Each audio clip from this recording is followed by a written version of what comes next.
In this example, two charges 2 microcoulomb and minus 2 microcoulomb are placed at points A and B 6 centimeter apart.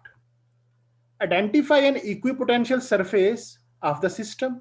और part B में बोल रहा है what is the direction of the electric field at every point on this surface. तो यहां सबसे पहले हम फिजिकल सिचुएशन ड्रा करेंगे. ये क्या बोल रहा है, हमारे पास दो चार्जेस हैं. कितने चार्जेस हैं? दो चार्जेस हैं. मान लीजिए एक चार्ज यहां पे है, ये चार्ज आपके पास आ गया, इसको ए पॉइंट पे रखा हुआ है और इसकी वैल्यू है 2 माइक्रो कूलम. मान लीजिए क्यू है और Q1 ले लेते हैं, Q1 की वैल्यू है 2 माइक्रो कूलम. और यहां से 6 सेंटीमीटर की दूरी पे, यहां से मान लीजिए हम 6 सेंटीमीटर आगे चले आते हैं, तो यहां पे ये दूसरा चार्ज रखा है आपके पास Q2, इसकी वैल्यू है -2 माइक्रो कूलम और ये पॉइंट बी पे रखा हुआ है.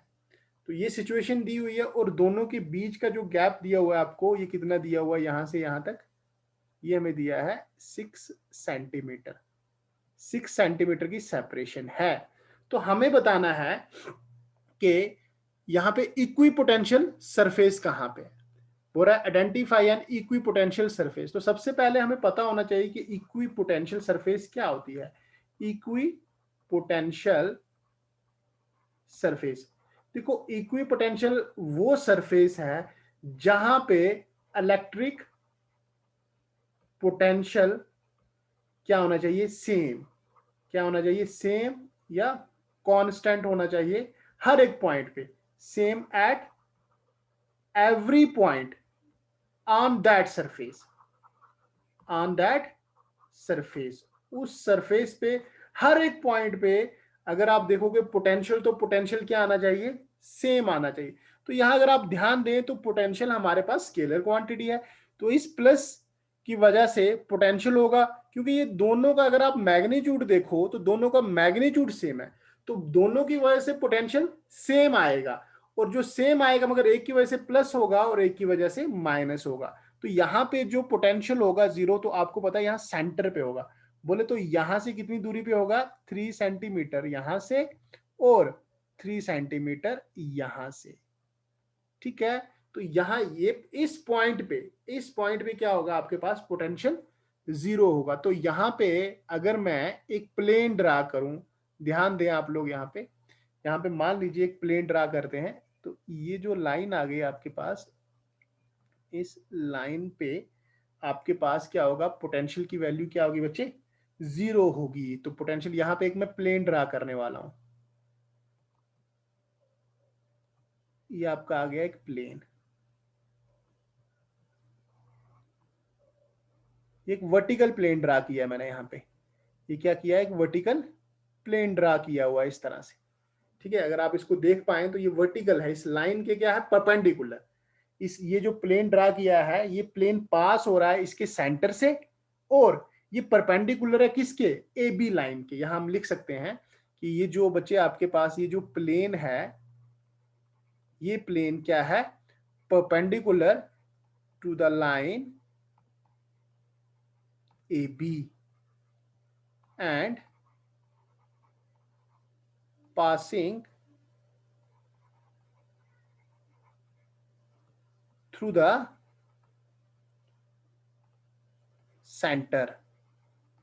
सेंटर इसको नाम देते हैं O, passing through the center O. O से ये पास हो रहा है.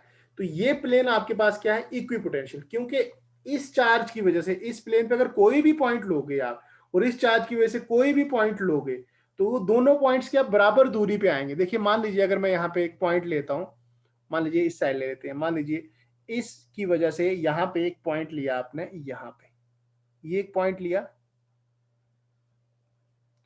और इस चार्ज की वजह से यहां जो पोटेंशियल होगा पॉजिटिव होगा और ये जो पॉइंट होगा इस सेम दूरी पे होगा बी से. तो दोनों की सेपरेशन तो सेम आएगी हमारे पास, क्योंकि हमारे पास जो पोटेंशियल का फार्मूला होता है, potential due to a point charge, electric potential अगर मैं लिखता हूं यहाँ पे, वो होता है आपके पास के क्यू डिवाइडेड बाई आर. तो यहाँ पे देखिए चार्ज का मैग्नीट्यूड दोनों का सेम है और डिस्टेंस भी सेम आ रहा है. तो एक की वजह से पॉजिटिव पोटेंशियल होगा और दूसरे की वजह से नेगेटिव पोटेंशियल होगा. तो यहाँ पे पोटेंशियल कितना होगा, जीरो आएगा आपके पास.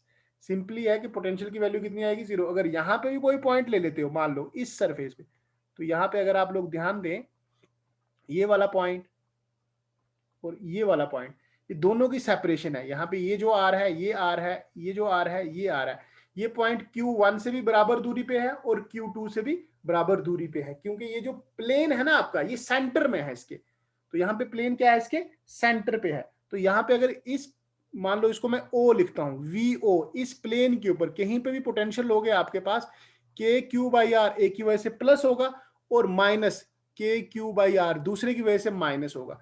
तो आपके पास कितना आएगा, 0। तो ये वो प्लेन है जहां पे पोटेंशियल की वैल्यू कितनी आएगी, 0। पोटेंशियल की वैल्यू कितनी आएगी, 0। अब इस प्लेन को क्या बोलोगे आप, इक्वी पोटेंशियल प्लेन। ये क्या होगा हमारे पास, इसको हम बोलेंगे इक्वी पोटेंशियल प्लेन। यहां पे पोटेंशियल एट एवरीवेयर क्या होगा बच्चे, कांस्टेंट होगा। पोटेंशियल एट एवरीवेयर क्या होगा, यहाँ पे कांस्टेंट होगा। अब देखें यहां से, और सेकंड पार्ट में क्या बोल रहा है आपको, प्लेन तो आइडेंटिफाई कर दिया आपने, दूसरा बोल रहा है what is the direction of electric field at every point on this surface. देखें हम ध्यान से, ऑलरेडी हम ये चीज थ्योरी लेक्चर्स में देख चुके हैं कि अगर आपके पास मान लीजिए ये यूनिफॉर्म इलेक्ट्रिक फील्ड है, यहाँ पे ये इलेक्ट्रिक फील्ड की डायरेक्शन है, ये मैंने एक डायरेक्शन बनाई यूनिफॉर्म इलेक्ट्रिक फील्ड की। तो पोटेंशियल क्या होता है हमारे पास, पोटेंशियल होता है कि कितना वर्क करना पड़ेगा एक चार्ज को, एक पॉजिटिव टेस्ट चार्ज को कहां से लाने में, इन्फिनिटी से इस पॉइंट पे लाने पे। तो हमें पता है कि यहाँ पे जो इलेक्ट्रिक फील्ड की जो डायरेक्शन है आपकी वो इस तरफ है। तो यहां से इन्फिनिटी से जब चार्ज लेके आओगे इस पॉइंट तक, इस पॉइंट तक लाने में आपको ज्यादा जोर लगेगा, तो इस पॉइंट का पोटेंशियल ज्यादा होगा। और इस पॉइंट तक इन्फिनिटी से लाने में, क्योंकि ये इन्फिनिटी से थोड़ा सा पास है पॉइंट, तो यहां तक कम जोर लगेगा आपको। तो यहाँ पे पोटेंशियल क्या होगा, कम होगा। तो पोटेंशियल क्या होगा, कम होगा। तो यहाँ पे देखो, इस ऐसे लाइन पे कोई भी पॉइंट्स लोगे आप लोग, तो वहां पोटेंशियल की वैल्यू अलग अलग आ रही है कि potential at point 1 is not same at potential at point 2। मगर अगर पोटेंशियल एट पॉइंट 1 पे अगर आप एक लाइन ऐसे ड्रा करते हो, इलेक्ट्रिक फील्ड के परपेंडिकुलर लाइन ड्रा करते हो, तो इन्फिनिटी से चार्ज लेके आओगे यहां तक, इन्फिनिटी से चार्ज लेके आ रहे हो यहां तक, इन्फिनिटी से चार्ज लेके आ रहे हो यहां तक, तो इस लाइन के अलांग यहाँ पे हर एक जगह पे पोटेंशियल की वैल्यू क्या होगी, सेम। तो हमेशा हमें ऑलरेडी पता भी है कि इलेक्ट्रिक फील्ड के जो परपेंडिकुलर होती है सरफेस, वो होती है इक्विपोटेंशियल सरफेस। वो क्या होती है, इक्विपोटेंशियल सरफेस।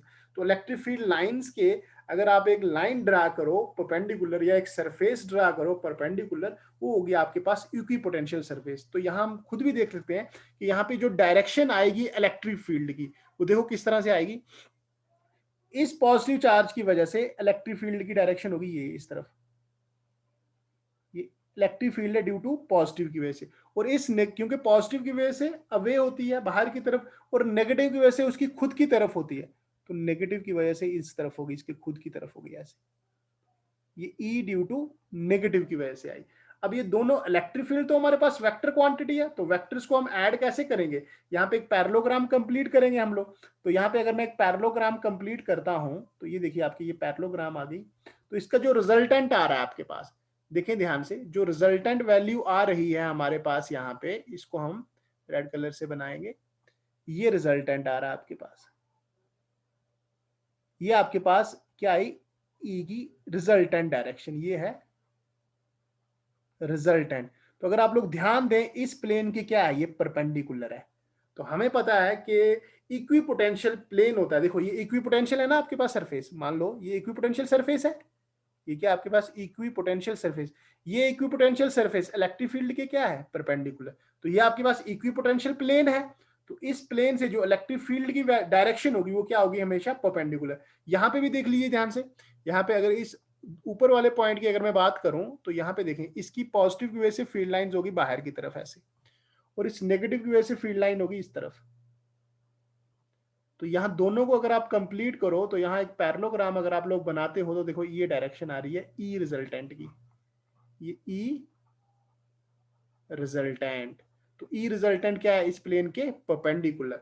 तो यहां से हमेशा परपेंडिकुलर डायरेक्शन होगी इलेक्ट्रिक फील्ड की, इस प्लेन के, इस प्लेन के क्या होगी डायरेक्शन, क्या होगी उसकी, परपेंडिकुलर। तो पार्ट बी में हम लोग लिख सकते हैं कि electric field direction is always perpendicular किसके? To the